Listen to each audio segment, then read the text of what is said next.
Saling serang menggunakan petasan oleh dua kelompok warga mewarnai tawuran di kawasan Pasar Gembrong, Jatinegara, Jakarta. Tawuran menutup ruas jalan dari arah Kampung Melayu menuju Durensawit dan sebaliknya. Aksi tawuran akhirnya dibubarkan tim presisi Polres Jakarta Timur yang tengah berpatroli. Petugas menyisir lokasi kejadian dan sempat menemukan senjata tajam yang diduga digunakan dalam aksi tawuran. Tawuran yang terjadi di ruas jalan Basuki Rahmat ini sempat membuat takut pengendara yang akan melintas. Menurut salah seorang warga, tawuran merupakan kedua kalinya dalam seminggu. Namun, warga tidak mengetahui penyebab tawuran ini. Kalau kayak gini terus sudah seminggu dua kali ini enggak. Biasanya hari Minggu enggak, hari kemarin Selasa ada. Ini ada lagi Sabtu. Ya terus nggak tahu. Pak, emang alasannya apa sih Pak mereka tawuran? Nggak tahu ya, anak muda itu biasa. Udah bisa di ini, udah pada tanda tangan ini, udah sepakat damai, nggak bisa juga. Udah. Tawuran juga membuat warga di sekitar lokasi khawatir, terutama warga yang memiliki anak-anak. Warga berharap aksi tawuran bisa berhenti dan warga bisa kembali beraktivitas dengan tenang. Ya pemirsa, banjir bandang dan longsor menerjang Nagari Duku, Kecamatan Koto 11, Tarusan, Kabupaten Pesisir Selatan, Sumatera Barat. Akibat longsor, akses Jalan Nasional Sumbar Bengkulu putus.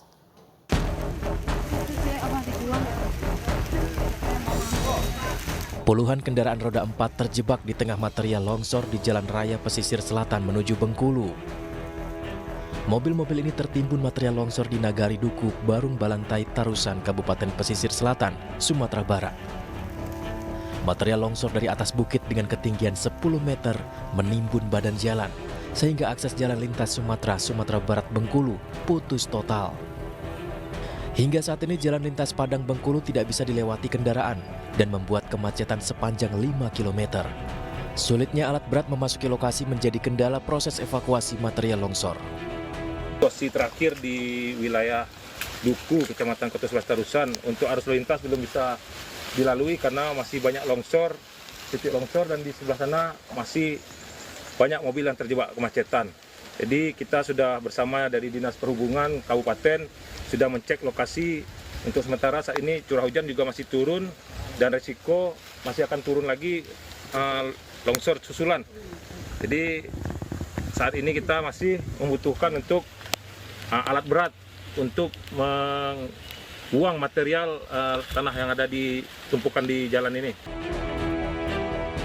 Menurut data BPBD Kabupaten Pesisir Selatan, korban meninggal akibat timbunan longsor hingga saat ini berjumlah 20 orang. Korban meninggal ditemukan di 3 kecamatan berbeda, yakni Kecamatan Koto 11 Tarusan, Kecamatan Sutra, dan Kecamatan Lengayang. Sementara itu, 6 orang hilang, saat ini masih dalam proses pencarian. Ini juga ada menyebabkan korban jiwa. Salah satu korban jiwa, yang pertama di longsor di Nagari Langgai, Kecamatan Sutra, yang menimpa 14 rumah rata dengan tanah dan hilang masyarakatnya 10 orang.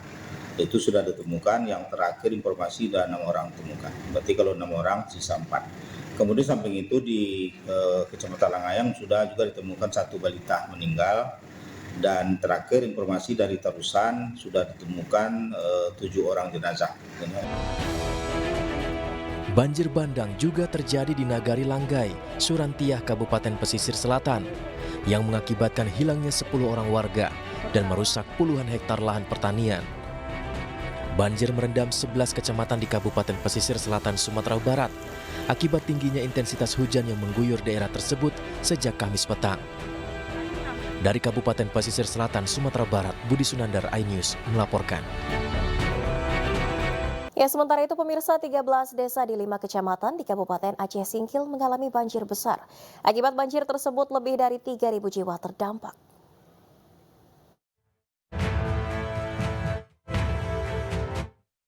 Hingga kini banjir yang terjadi di Kabupaten Aceh Singkil telah meluas dan merendam setidaknya sebanyak 13 desa dari 5 kecamatan di Aceh Singkil.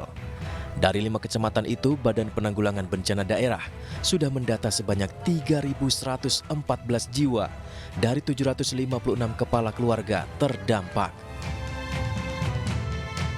Selain merendam rumah warga, banjir juga merendam jalan nasional, jalan kabupaten, jalur lintas desa dan sejumlah fasilitas pendidikan hingga rumah-rumah ibadah. Untuk melakukan evakuasi terhadap warga terdampak banjir, BPBD Aceh Singkil telah menurunkan tim reaksi cepat dan juga perahu politalent untuk evakuasi. Sementara kondisi terkini banjir di sejumlah desa yang berada di Kecamatan Suro, Kecamatan Singkohor, dan Kecamatan Danau Paris sudah surut. Warga diimbau agar tetap waspada akan terjadinya banjir karena hingga saat ini intensitas hujan masih terus melanda kawasan tersebut. Dari Aceh Singkil, Suparman Munte, iNews melaporkan. Pemirsa, tim SAR gabungan berhasil mendeteksi sinyal yang diduga berasal dari pesawat kargo yang hilang kontak sejak Jumat pagi. Saat berangkat dari Tarakan menuju Binuang, Kalimantan Utara, tim SAR akan melakukan evaluasi untuk menerjunkan personel ke lokasi sinyal tersebut.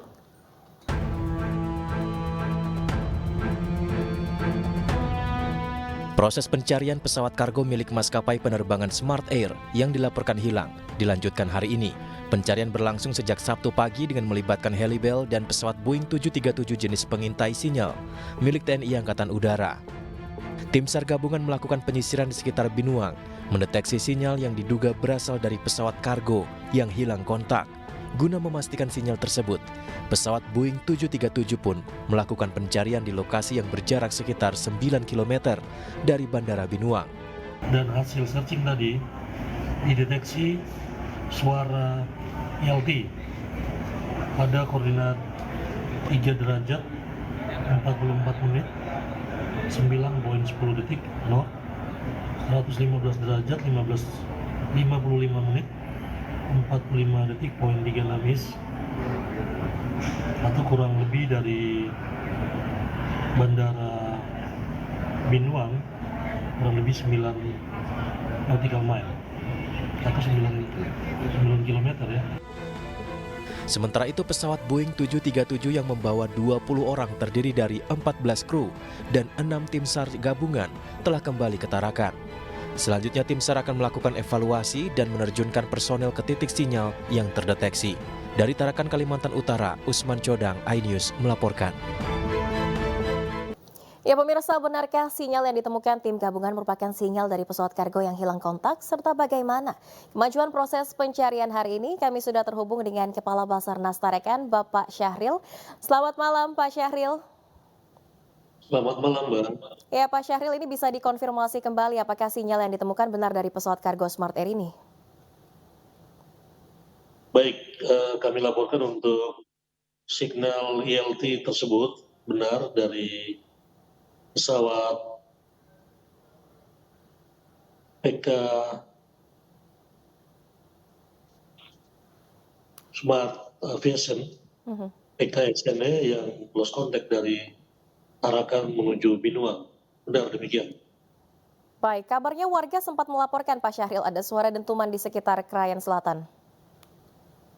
Benar, untuk informasi ada warga yang mendengar letupan dari suara ledakan pesawat, namun belum bisa mengakses sampai ke lokasi kejadian karena terkendala dengan medan yang begitu ekstrim. Oke, update evakuasi hari ini bagaimana Pak Syahril? Apakah sudah mendekati dengan lokasi diduga titik jatuhnya pesawat begitu? Baik, terima kasih untuk pencarian hari ini. Tadi dilakukan pada jam 11.24 local time atau di Indonesia Tengah.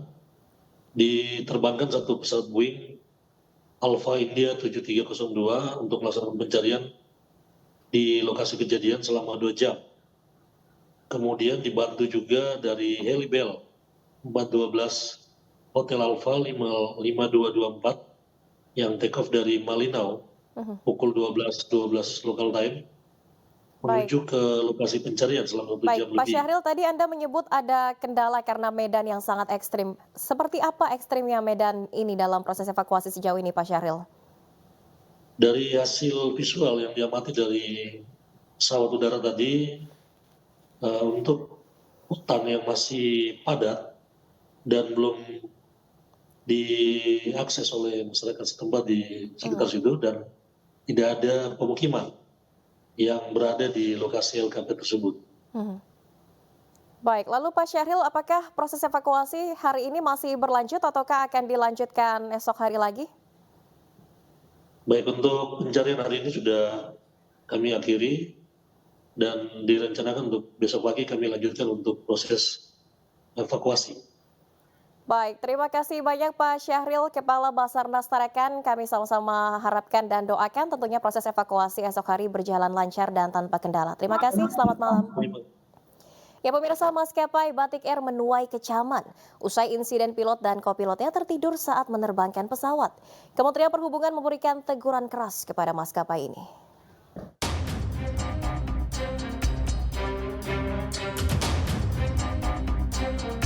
Insiden pilot dan co-pilot Batik Air yang tertidur selama 28 menit dalam penerbangan dari Kendari menuju Jakarta mendapat kecaman dari berbagai pihak. Peristiwa ini terjadi saat mereka mengoperasikan pesawat dengan rute penerbangan dari Kendari ke Jakarta pada 25 Januari 2024 yang lalu. Pilot meminta izin untuk tidur kepada co-pilot sehingga kemudi pesawat diambil oleh co-pilot. Namun setelah 1 menit melakukan kontak dengan Jakarta, secara tidak sengaja co-pilot tersebut juga tertidur.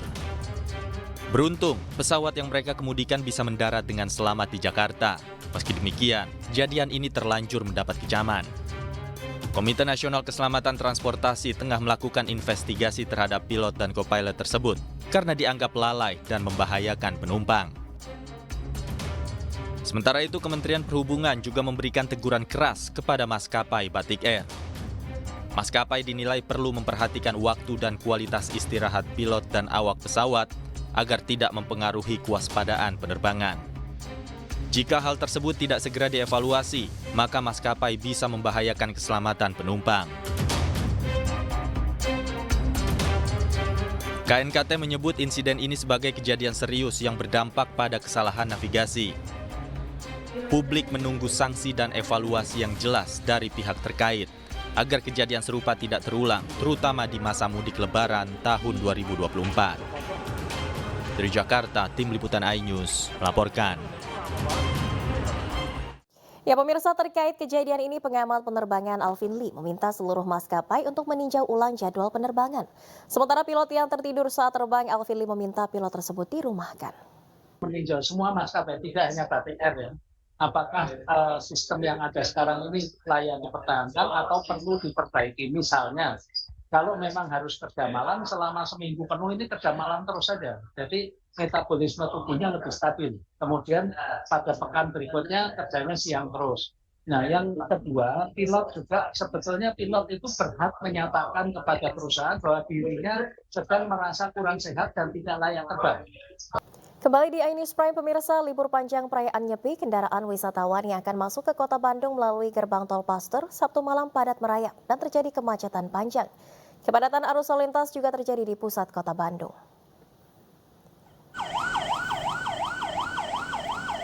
Kepadatan arus lalu lintas kendaraan ini mulai terlihat sebelum gerbang tol Paster. Arus lalu lintas padat merayap bahkan terjadi antrian panjang yang mencapai 2 km. Arus lalu lintas didominasi kendaraan pribadi asal luar Bandung. Kepadatan arus lalu lintas disebabkan banyak wisatawan yang akan menghabiskan waktu libur akhir pekan bertepatan perayaan Nyepi di kota Bandung sebelum memasuki bulan Ramadan. Kepadatan lalu lintas di kota Bandung diprediksi akan terjadi hingga hari Minggu.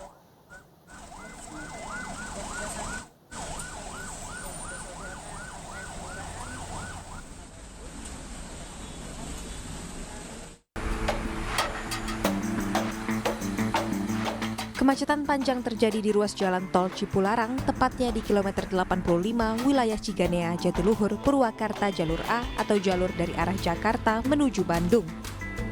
Kepadatan terjadi akibat padatnya kendaraan saat libur panjang, serta adanya truk yang mengalami gangguan selang solar pecah di kilometer 87 sekitar wilayah Sukatani, Purwakarta. Mungkin banyak yang ini mudik juga ya. Ini bawa keluarga mau kemana? Iya Pak, ke Purwakarta.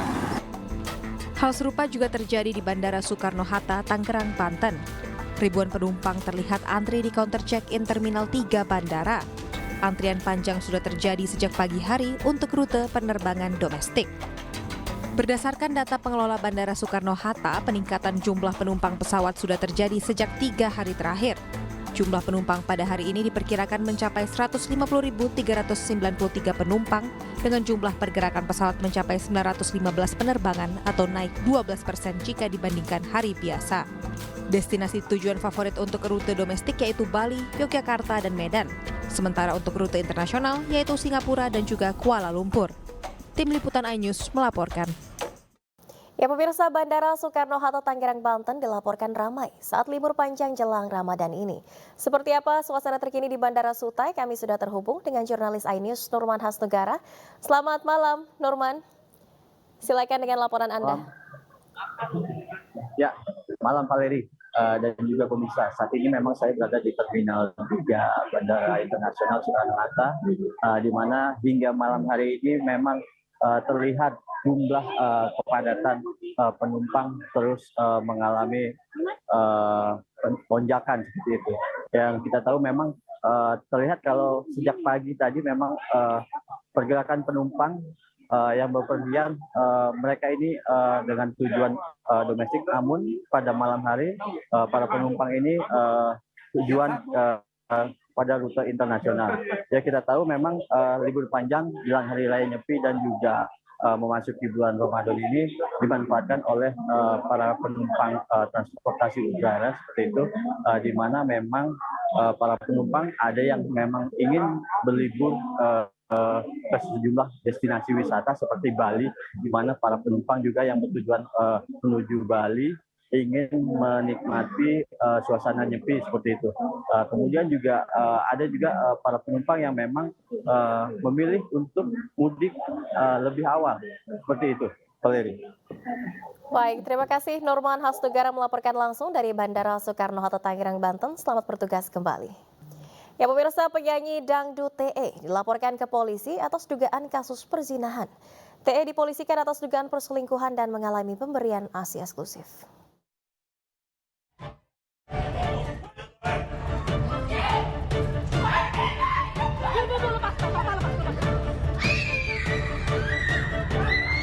Kesedihan terbesar seorang ibu adalah ketika dijauhkan dari buah hatinya. Itulah yang mungkin sedang dirasakan Emy BMJ saat ini. Dalam video berdurasi 4 menit tersebut menggambarkan perebutan antara Emy dengan sang suami Eden Wong dan selingkuhannya Tisha Ernie. Video Emy mencari keadilan demi mendapatkan anaknya kembali viral di media sosial. Dalam salah satu video yang disebarkan di media sosialnya, Emy meminta sang suami Eden Wong untuk tidak melibatkan anak-anaknya dari masalah rumah tangga mereka. But I love my kids with my heart. I will protect my kids with my life. So don't use kids. Leave kids out of this. Pada Rabu lalu, Polda Metro Jaya juga telah menerima laporan dari Emy BMJ, warga negara asing asal Korea Selatan, mengenai adanya dugaan perzinahan serta menghalangi pemberian ASI eksklusif. Laporan ini masih dalam proses penyelidikan. Saudari BMJ yang melaporkan terkait dugaan adanya peristiwa pidana perzinahan dan atau menghalangi pemberian ASI eksklusif. Terlapornya 2 orang, saudara WMG dan saudari ES alias TE. Ya, ini baru kemarin tanggal 6 diterima laporannya. Saat ini penyidik masih melakukan pendalaman dalam proses penyelidikan. Kisruh perselingkuhan ini berawal dari pernyataan Emy, istri Eden Wong, di media sosial. Ia menjelaskan mengenai perselingkuhan sang suami dengan sang biduan. Bukan hanya itu, Emy mengaku dipisahkan dengan keempat anaknya secara paksa. Padahal salah satu anaknya masih membutuhkan ASI.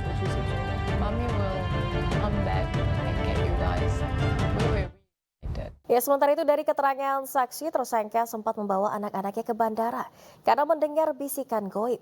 Selain itu, kepolisian masih terus mendalami kasus ini untuk mengetahui motif pasti pelaku.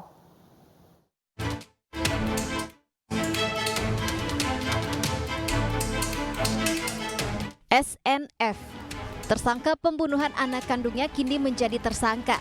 Berdasarkan pemeriksaan psikologis, ternyata tersangka mengidap skizofrenia. Lantas, seperti apa kronologi kejadian keji itu? Tersangka sempat membawa anak-anaknya ke sebuah hotel. Namun, pukul 3 pagi tersangka berjalan kaki pulang ke rumahnya. Disinilah tersangka mengaku mendengar bisikan gaib dan melakukan penganiayaan terhadap anaknya hingga tewas. Suami tersangka yang tidak bisa menghubungi tersangka mencoba terus menelpon tersangka. Hingga pada pukul 10 pagi tersangka mengangkat teleponnya dan bilang kepada suaminya bahwa anaknya telah pergi jauh. Suami tersangka yang khawatir pada anaknya langsung meminta bantuan temannya yang juga mengenal tersangka untuk ke rumahnya dan melihat keadaan anak tersebut. Sesampainya di rumah suami tersangka, saksi yang merupakan teman suami tersangka tersebut membujuk tersangka agar diperbolehkan masuk ke dalam rumah dan melihat keadaan anak-anak tersangka. Alangkah terkejutnya ketika saksi melihat ke kamar, korban sudah tergeletak di kasur bersimbah darah. Atas kejadian tersebut, saksi langsung berusaha menghubungi pihak keamanan perumahan dan segera melaporkannya ke polisi. Sebelumnya tersangka sempat membawa anak-anaknya ke bandara pada Rabu 6 Maret 2024. Dan tersangka mengaku kepada suaminya bahwa dirinya mendengar bisikan dan harus menuju ke suatu tempat. Suami tersangka sempat menelpon pihak bandara untuk mencegah tersangka. Hingga akhirnya tersangka mengurungkan niatnya dan kembali ke rumah.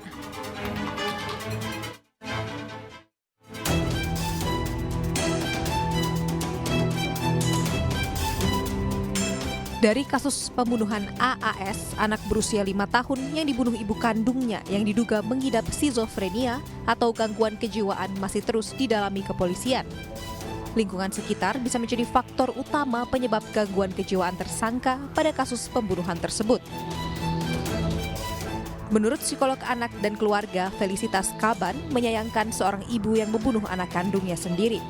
Lebih lanjut, Felicitas menambahkan harus diketahui lebih dalam apa yang menyebabkan tersangka diduga pengidap gangguan kejiwaan.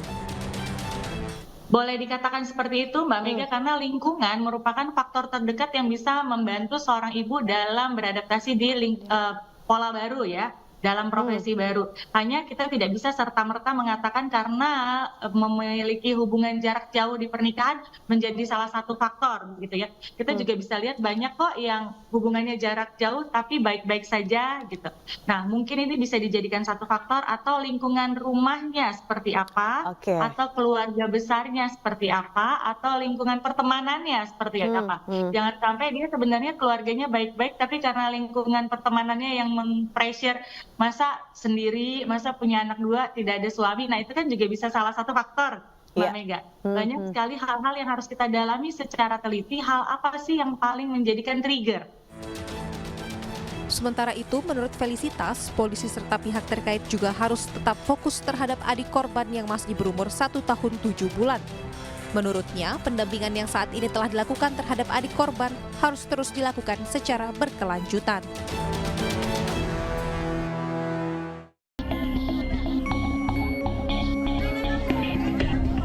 Ratusan warga rela mengantre berdesakan di lokasi Pasar Murah Aceh Utara Aceh. Dalam operasi Pasar Murah tersedia beras, gula pasir, minyak goreng, tepung terigu, hingga telur ayam. Bahan pokok yang dijual telah mendapatkan subsidi dari pemerintah daerah Aceh Utara mulai dari Rp5.000 hingga Rp10.000 per item.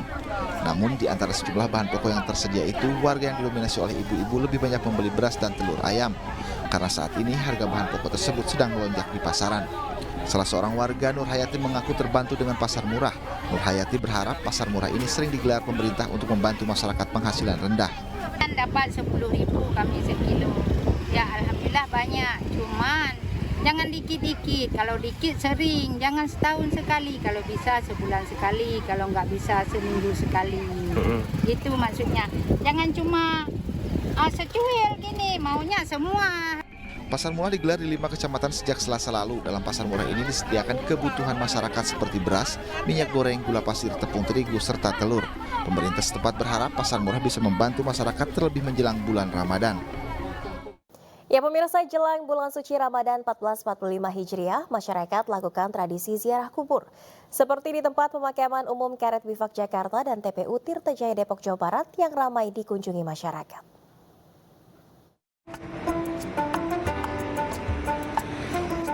Memasuki akhir pekan terakhir jelang bulan suci Ramadan 1445 Hijriah, Taman Pemakaman Umum atau TPU Karet Bifak ramai dikunjungi peziarah. Diprediksi hari ini adalah puncak kunjungan sebelum umat muslim melaksanakan ibadah puasa pada 12 Maret mendatang. Tercatat kunjungan periode ini meningkat 2 kali lipat. Jika hari biasa jumlah peziarah sekitar 500 orang, maka pada momen jelang Ramadan bisa mencapai 1.000 kunjungan per hari. Ya emang kita rutin sih tiap tahun ya, sebelum puasa sama nanti hari raya kesini. Orang udah rutinitas lah kita kesini karena orang tua juga di sini semua kan sama keluarga besar gitu. Jadi kita kumpul di sini biasanya. Ini tumben aja nggak bareng-bareng nih karena waktunya ya nggak pas gitu. Tradisi sih sebenarnya ya, tapi ya kewajiban juga kita nengok orang tua. Hal serupa juga terjadi di TPU Tirtajaya, Kota Depok. Jelang bulan Ramadan, masyarakat melakukan ziarah kubur sekaligus membersihkan makam anggota keluarga masing-masing. Tak hanya itu, masyarakat yang datang juga mempercantik makam menggunakan bunga serta memanjatkan doa-doa untuk anggota keluarga mereka. Jumlah peziarah kubur menjelang bulan suci Ramadan memang selalu meningkat. Sudah menjadi tradisi bagi masyarakat yang beragama Islam untuk melakukan ziarah sebelum menjalankan ibadah puasa. Tim Liputan iNews melaporkan. Pemirsa, PP Muhammadiyah menyarankan agar Kementerian Agama tidak perlu menggelar sidang isbat.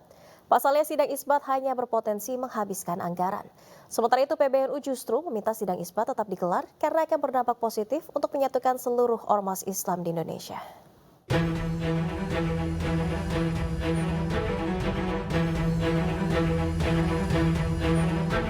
Kementerian Agama akan menggelar sidang isbat penentuan awal Ramadan 1445 Hijriah pada Minggu 10 Maret 2024. Namun, rencana tersebut memiliki perbedaan pandangan antara Kemenak dan pimpinan pusat Muhammadiyah soal perlu atau tidaknya sidang isbat digelar. Sekretaris Umum PP Muhammadiyah Abdul Muti menyarankan agar Kemenak tidak perlu menggelar sidang isbat. Pasalnya, Abdul Muti beranggapan pemerintah telah memiliki kriteria dalam penentuan awal Ramadan. Atas dasar tersebutlah, menurutnya sidang isbat hanya berpotensi menghabiskan anggaran. Berbeda dengan Muhammadiyah, PBNU justru tidak setuju atas usulan PP Muhammadiyah tersebut.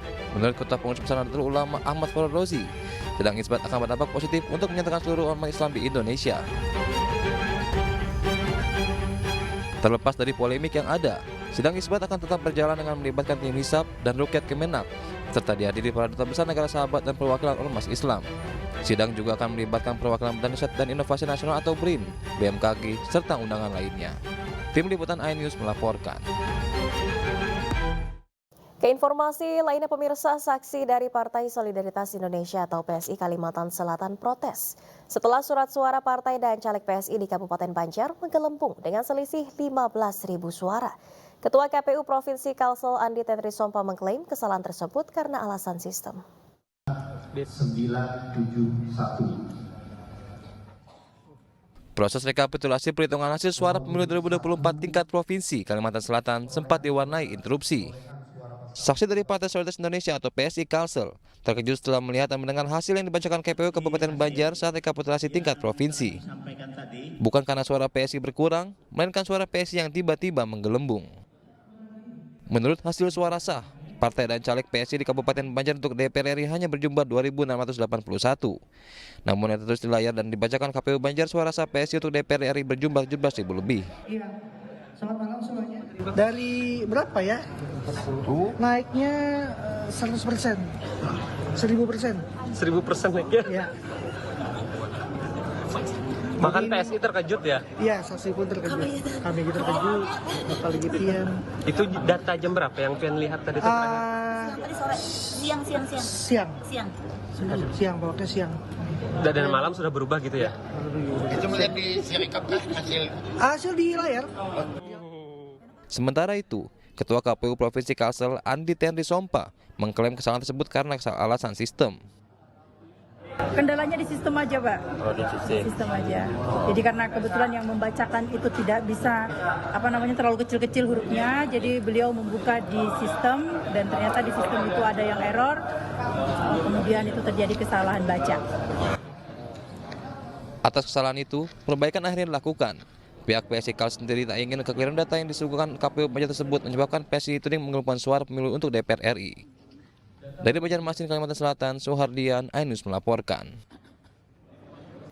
Pemirsa, calon Presiden nomor urut 3 Ganjar Pranowo mengatakan hak angket untuk mengungkap kecurangan pemilu 2024 tidak akan berjalan mulus. Namun demikian, Ganjar memastikan PDI Perjuangan tengah menyiapkan segala kemungkinan yang terjadi di parlemen nantinya.